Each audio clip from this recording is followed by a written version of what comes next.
Welcome to Tennis Spin, where we put our spin on your tennis. Anybody watch that Fed part 1 and part 2, kind of introducing his new RF01 line? Remember when he was talking about going from 85 to 90? Yeah, stay tuned.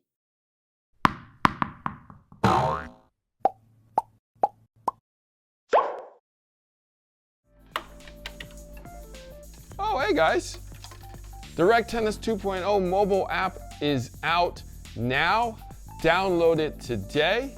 As you know, Direct Tennis is the first place to connect stringers with tennis players in your neighborhood. With the 2.0 mobile app, they now have a tennis shop. You can buy tennis gear on the app now. And through the app only, get 10% off with discount code TennisSpin, and you will get 10% off your entire order. Download the Direct Tennis 2.0 mobile app today.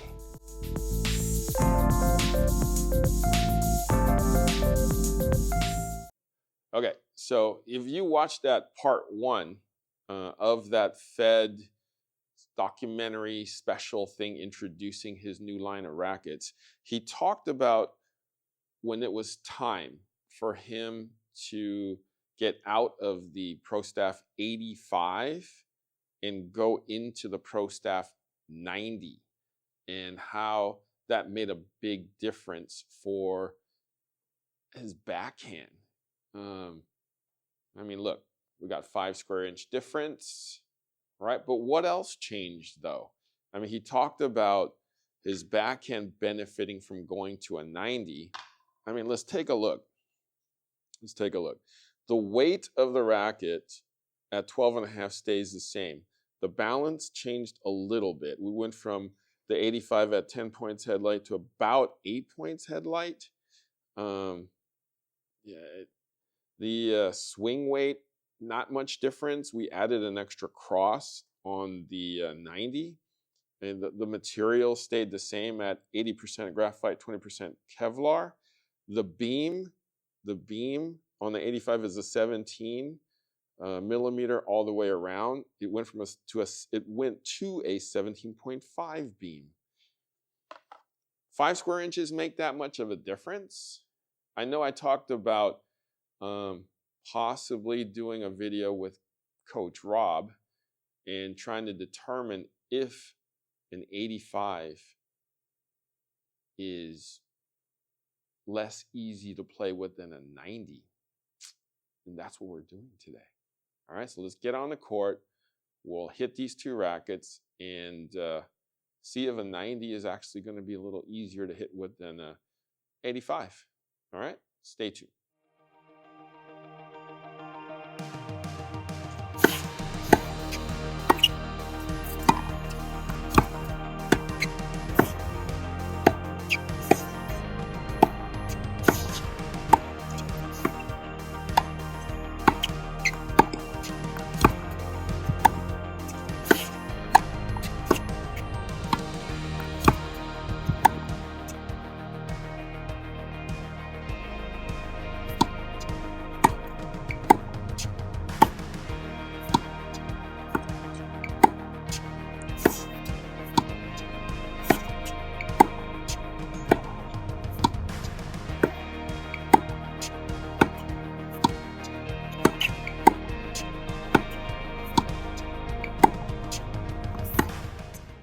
All right, so did you see the semi-documentary where there was a part, with Fed? With Fed, yes. And do you remember the part when he's like, I really have to give up my 85, and I really had to have Wilson make me something slightly bigger, in which they made this 90 and then added the RF signature on there for him. And it's got some ample feel in there. Mm-hmm. You remember that part during the movie, right? Yep. Or the documentary. Sure. They didn't talk too much about it. They talked about He showed some old clips, which was cool. Exactly. And he said that because of his backhand, he needed it slightly bigger.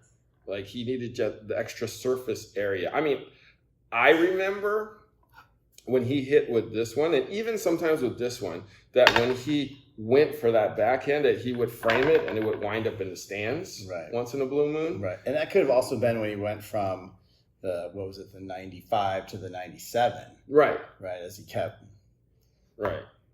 making his adjustments. Right. As he framed more, he went bigger. As Rafa kept kicking balls high up to his backhand. Right? It was just jumped over, and then it's like, okay, it's going to be right here. And you move a slight inch somewhere or half an inch there, then it's you're going to pack, and it's going to go away. We hit with these now, and what our job was to see if there was a huge difference between an 85 and a 90. And let's start with the 85. How did it feel to literally play with a graphite wooden racket again? Great. Yeah? And I will say, back when these were out, popular, new, whatever, I didn't like it. I couldn't hit very well with it. I just probably wasn't good enough to hit with it. It definitely wasn't the racket. I'm sure it was me at that stage. And so it's been a long time since I hit with this, and it felt great.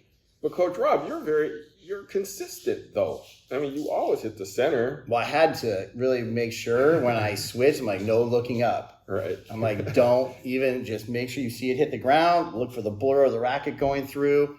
Don't peek, because I was going to be that guy shanking one to whichever court or behind me it was going to go.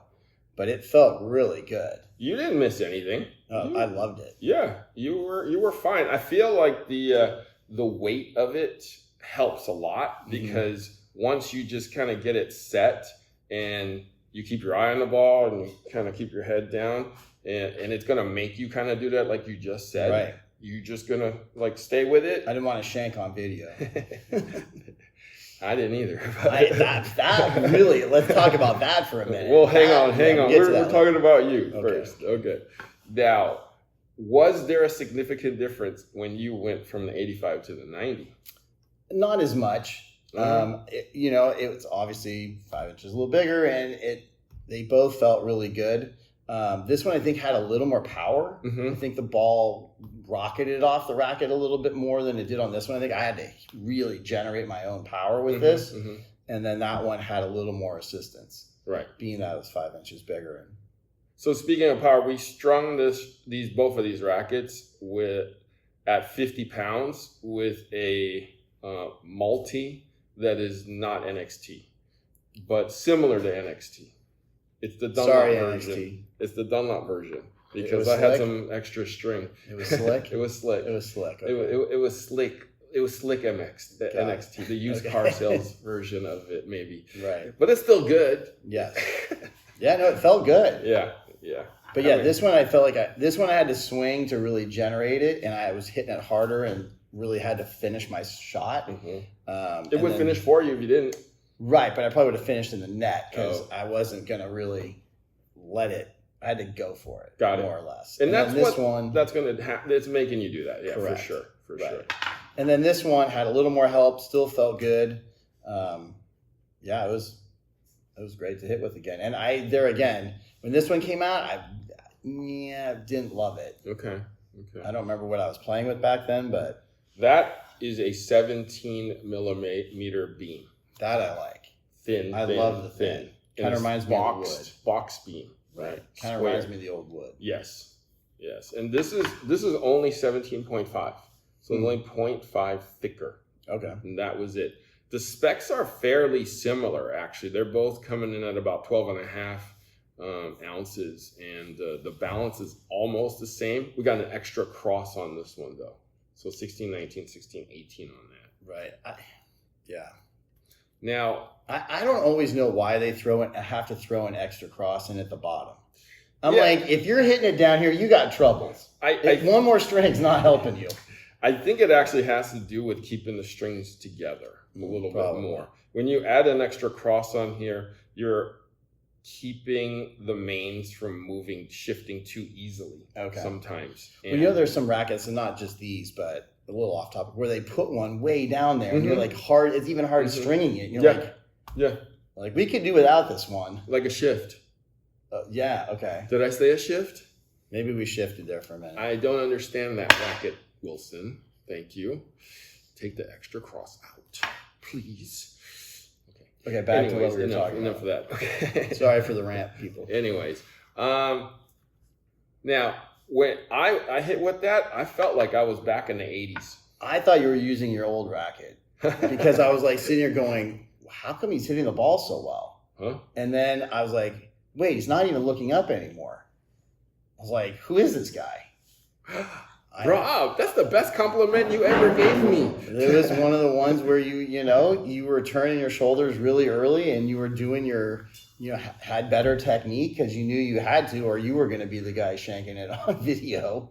Huh. So, well, thank you, Coach Rob. Yes. So here's the thing. The interesting thing about this one and then this one was I was able to bring it back faster. It cut through the air faster. Right, when you didn't have so much racket. Right. That's what I'm thinking. I need a stiff 100 square inch racket that's 17 millimeter beam. Let's find you one. But 72 on the stiffness. Okay. So I need power, but thin. Well, but with this, you generated your own. This is true. Right, because you had to hit it. But I don't think I can. I don't know how long you'd be able to do it. Exactly. I got 5 minutes on that racket, probably. I mean, I did it for like 20 minutes. It could be a good warm-up. Totally. Like making sure you're hitting through the ball and watching the ball. Yeah. But then I had a guy back in the day. He had he got like one of these 85s, and he warmed up with it because he's like, I want to watch the ball. I got to make sure I look at the ball. And then he switched. I don't remember what his regular frame was. This was 20 years ago. But he then was like, back to normal. He's like, I just wanted to start out knowing I had to watch the ball. No, I get it. But the problem with that is if I go from that to my thick 100, then the aerodynamic suddenly changes on me too. Right. I need something that heavy and that balanced to continue with, in which it'll last me 30 minutes and then I'm like huffing and puffing and saying, we're done. Could that be conditioning or the racket? That's probably conditioning, right? I hit the gym. I'm not being hit by the gym. Right. Anyways, okay. Now going into that 90, more power, definitely easier. Yep. Backhand went through a little bit more. So I get it. When Fed went to this 90, even that little 5 square inches helped a lot. I mean, they're too thin rackets. Would it really matter a whole lot? No, it helped. It helped. Especially if you're at that level, it helped. Right. Yep. So I get it. Fed went to a 90, but I mean, either way, you got to watch the ball on both of these. Well, especially nowadays where, 104, 105s, everything's 100 something, it seems. Yeah, these are extinct. Right. Unfortunately, these are extinct. These would benefit a lot of people if they started with these, I think. Like, especially like the really, really good 12, 13, 14-year-olds that are kind of on the higher level side would, if you could start with one of these rackets, your technique, I think, would be a lot better. Right? You'd feel the ball. Totally. You feel the racket too. Right. Because you could really feel just the, right? Just having the graphite in it, and just the ball was really, I don't even know what the right word is, but you could just feel, but you could flex. You got a lot of energy. Feel the flex. Yeah. Right. You could feel the flex. Exactly. Well, that and you have to like turn, look at the ball, and finish. Right. Turn, step, hit, Harry. That's right. Back in the day. If I had to choose one of these, I'd probably choose the 90 just because I'm lazy. But definitely the 85 will definitely suffice too. Maybe one of these. Maybe I'll keep one of these in my bag, and then we'll. When you say stop looking at the owls, I'll bring this out. Right. And then let's see if it wasn't just a one-time kind of deal. Yep. That'd be good idea. All right, Coach Rob. Thank you for doing this pro staff review with me. Anytime for the pro staffs. Yeah. I'll keep looking for pro staffs for Coach Rob, and we'll keep messing with this. 85, 90, guys. If you see these at the local G-Dub, you buy it, okay? If it's under $15, you buy it for sure if it's not all beat up, okay? Because they're pricing these a little on the higher side. I used to get these for $10 or less, more like on the $5 side. But they're getting harder and harder to find. Guys, thank you for watching Tennis Spin, where we put our spin on your tennis.